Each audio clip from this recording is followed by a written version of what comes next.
नमस्कार मंडळी. श्री स्वामी समर्थ. जय जय स्वामी समर्थ. स्वामी समर्थ प्रगट दिन 11 ते 20 मार्च या वेळेत आपल्याला काय करायची आहे, तर 11 दिवसांची अत्यंत प्रभावी सेवा म्हणजे दत्त सेवा आपल्याला करायची आहे. त्यामध्ये काय करायचं आहे, तर गुरुचैत्र पारायण करायचं की नाही करायचं. तर बघा, तुम्ही प्रगट दिनानिमित्त तुम्ही गुरुचैत्राचे पारायण करू शकतात. अर्थात एप्रिल महिन्यात सप्ताह आहे आणि स्वामी समर्थ महाराजांची पुण्यतिथी असते त्या काळाने, म्हणजेच त्यामुळे आपण सप्त्यामध्ये गुरुचैत्राचं पारायण करतच असतो. पण इच्छा असेल तर प्रत्येकाच्या मनात एक जिज्ञासा निर्माण झालेली असते की ताई, आपण प्रगट दिनानिमित्त आपण गुरुचैत्राचं पारायण करू शकतो का. तर जर तुमची इच्छा असेल तर तुम्ही नक्कीच 7 दिवसाचं गुरुचैत्र पारायण करू शकता, म्हणजे करावं. आता बऱ्याच वेळा असं होतं की 3 दिवसाचं करतं, कोणी 7 दिवसाचं करतं. तर गुरुचैत्र पारायण हे सप्ताह काळाप्रमाणे असतं, ते 7 दिवसाचंच करावं. पण बऱ्याच महिला 3 दिवसाचं पारायणसुद्धा करतात. जर तुमची इच्छा असेल तर तुम्ही 3 दिवसाचं सुद्धा पारायण करू शकता. बघा, तुमच्याकडे जर तेवढा बसण्याची शक्ती असेल तर तुम्ही ते 3 दिवसाचं पारायणसुद्धा करू शकता. कारण आपण 7 दिवसाचं पारायण जर करत असो तर सुद्धा आपल्याला 2-2.5 तास हे पारायण करायला लागत असतात. मग 3 दिवसाचं पारायण करायचं असेल तर 3ही दिवस तुम्हाला लगातार बसावं लागेल.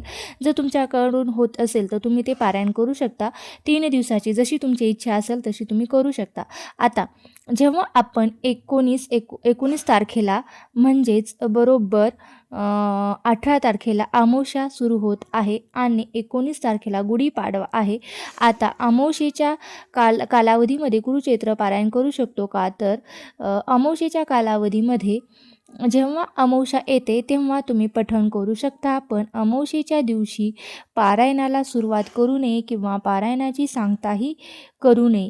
मग सुरुवात करायची असेल तर तुम्ही म्हणजे ज्यांचा 7 दिवसाचं पारायण करायची इच्छा आहे त्यांनी 18 तारखेच्या आत तुमची सांगता झाली पाहिजे. 7 दिवसाच्या गुरुचैत्राची सांगता आपण 8व्या दिवशी करत असतो. मग तुम्ही तुमच्या कॅलेंडरप्रमाणे, तुमच्या तारखेप्रमाणे अगदी तुम्ही म्हणजे तुमच्या 18च्या आधी सांगता आली पाहिजे, म्हणजे 16-17 तारखेला सांगता झाली पाहिजे. बघा, पारायण करायच्या 8व्या दिवशी सांगता करायची असते, त्या ग्रंथामध्ये दिलेलं आहे. मग तुम्ही पारायणाला सुरुवात कधीही करू शकता. कारण अमावस्या आल्यामुळे बऱ्याच महिलांचा असं होतं की तुम्ही आजपासून जेव्हा तुम्ही पारायण करत आहात, बघा 3 दिवसाचं 7 दिवसाचं फक्त सांगता ही अमावस्येच्या दिवशी येता कामा नये.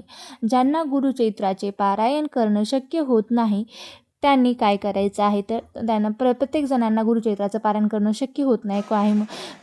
काहींना मुलांची शाळा असते, टिफिन करून देणं असतं, मग होणार नाही. मग त्या काळात काय करायचं, तर बघा लवकरच एप्रिलमध्ये 10 तारखेला हा सप्ताह सुरू होत आहे आणि 10 एप्रिलला सप्ताह सुरू होतो. मग त्यामध्ये आपलं पारायण होणारच आहे. पण ज्यांची इच्छा आहे ते करू शकतात. गुरुचैत्र पारायण हे 3 दिवसाचं 7 दिवसाचं गुरुचैत्र पारायण असेल तर किती अध्याय वाचावे, तर तुम्हाला सांगायचं असेल तर मी तुम्हाला सांगू शकते किंवा त्याचा सेपरेट व्हिडिओ बनवून मी तुम्हाला सांगू शकते. फक्त तुम्ही मला कमेंट बॉक्समध्ये सांगा की 3 दिवसाचं पारायण कसं करायचं आणि 7 दिवसाचं, त्यासाठी मी सेपरेट व्हिडिओ बनवून तुम्हाला देईल. बघा, नंतर काय करायचं आहे, तर आपल्याला 90% महिलांची सेवा ही सुरू झालेली सुद्धा असते.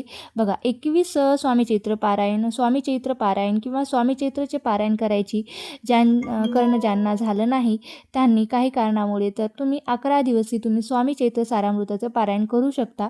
म्हणजेच तुम्हाला 11 तारखेला सुरुवात करायची आहे आणि 11 मार्चला तुम्हाला सुरुवात करायची आहे असं नाही, करायची आहे. बघा, 11लाच करायची, तुम्ही आधीही करू शकता. कारण 11 ते 20 जर मासिक धर्म असेल तर तुम्ही 4 दिवसाच्या आधी तुम्ही सुरुवात करू शकता. जेव्हा शक्य होईल तेव्हा तुम्हाला पारायणाची सांगताही आली पाहिजे, म्हणजे अमावस्येच्या आधी आली पाहिजे. तुम्ही पारायण वाचलं तरी हरकत नाही. 20 तारखेच्या नंतरही काही कारणामुळे पारायण पूर्ण केलं तरीही काहीच हरकत नाही. नियम काहीच नाही आहे. तुम्ही फक्त सेवा हे महत्त्वाचं आहे. जसं जमेल तसं तुम्ही तिथे तुमच्याकडून सेवा करण्याचंही करा, खूप महत्त्वाचं आहे. आता या सेवेचं झालं बघा, 11 दिवस कुठली सेवा करायची आहे, अर्थात दत्त महाराजांची सेवा आपल्याला करायची आहे.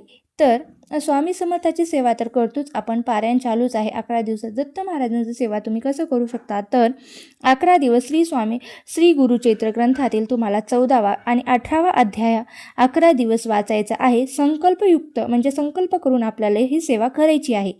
जर तुम्हाला संकल्प करायचा आहे, नक्कीच तुम्ही संकल्पयुक्त जर सेवा करू शकता. तर संकल्पयुक्त सेवा म्हटलं तर थोडेफार नियम हे येतच असतात. त्यात तुम्ही दत्त सेवा करत आहात तर 11 दिवस ब्रह्मचर्याचे पालनही तुम्ही संकल्पयुक्त करा. गुरुचैत्र कालावधीमध्ये आपण ब्रह्मचर्याचे पालन करत असतो. ज्यांची इच्छा आहे की 14 आणि 18वा अध्याय पठण करायचं असेल तर वाचायचं आहे, तर त्यांनी ब्रह्मचर्याचे हे पालन करावं.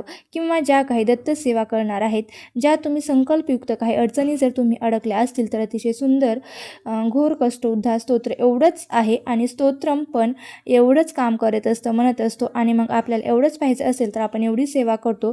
घोर कष्ट उद्धार स्तोत्रम आहे, खूप प्रभावी दिव्य असं स्तोत्र आहे. हे जर पठण करता नित्यसेवेमध्ये त्यांना अनुभव आलेला आहे. आता तुम्हाला काय करायचं आहे, तर तुमची इच्छा असेल तर तुम्ही 11 दिवस घोर कष्ट उद्धार स्तोत्रम रोज 11 वेळा पठण करायचं आहे.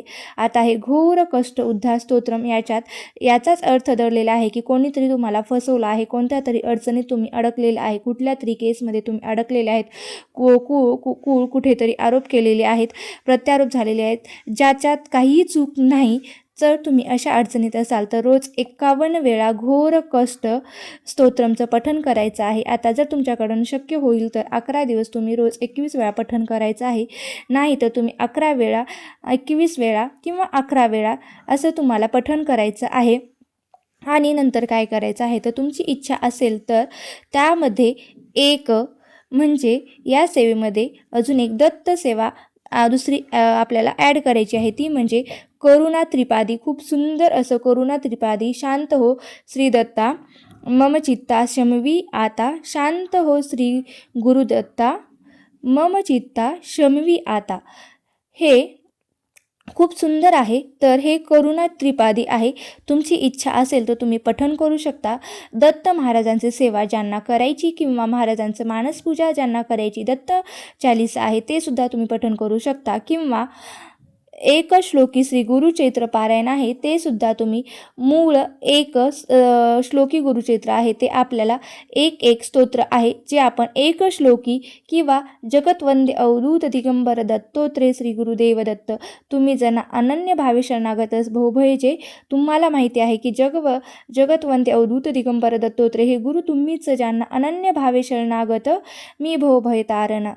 तुम्ही जाणत तर आहेत. हे तुम्ही रोज 11 वेळा पठण करू शकता किंवा 1 वेळासुद्धा पठण करू शकता. किंवा रोज तुम्ही स्वामी चैत्र सारामृत असं ही सुद्धा तुम्ही 11 दिवस सेवा करू शकता.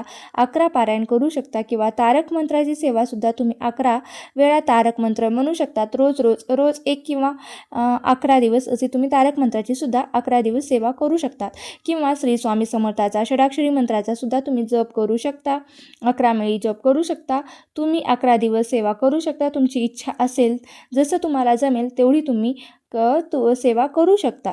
दत्त महाराजांची करू शकता. गुरुचैत्राचे 2 अध्याय सांगितले आहेत ते सुद्धा तुम्ही वाचू शकता. दत्त चालीसा किंवा अतिशय सुंदर आहे दत्त चालीसा सुद्धा ती तुम्ही पठण करू शकता. घोर कष्टार स्तोत्रमची सुद्धा तुम्ही सेवा करू शकता. संकल्पयुक्त सेवा करा. बघा, गुरुमाऊली नेहमी म्हणत असतात की आपल्याला वर्षातून 365 दिवसापैकी 108 गुरुचरित्र 108 स्वामी चैत्र सारामृताचं पारायण करायचं असतं. लगातार महिला करतात. 108 महिला पारायण करत असतात. म्हणजे ज्या महिलांना होतं त्या महिला 108 पारायण स्वामी चैत्राचे करत असतात. आपल्याकडनं जर होत नसेल तर तुम्ही 1 दिवसाची जरी तुम्ही सेवा केली, त्यामध्ये 21, 11, 51 जसे तुम्हाला जमतील वर्षात तसे तुम्ही करू शकता. बघा, अगदीच कळकळीची विनंती आहे की बघा, या सेवेमध्ये भाग घ्यावा. जसे तुम्हाला जमेल, 1 जमेल, 5 जमेल, 11 जमेल, तशी तुम्ही घेऊ शकता. या पारायणाला सुरुवात करा.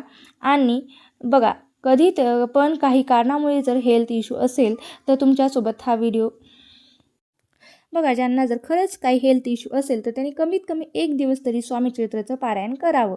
नसेल तर 11 दिवस तरी, म्हणजे 11 वेळ तरी स्वामी चरित्राचं पारायण करावे. बघा, ब्रह्मांड नायक हे कोणाकडून किती करून घ्यायचं हे सगळं त्यानेच ठरवलेलं असतं, पण आपली इच्छाशक्ती पण असावी. आपली इच्छाशक्ती जर दृढ असेल तर महाराज ते आपल्याकडून करून घेतच असतात.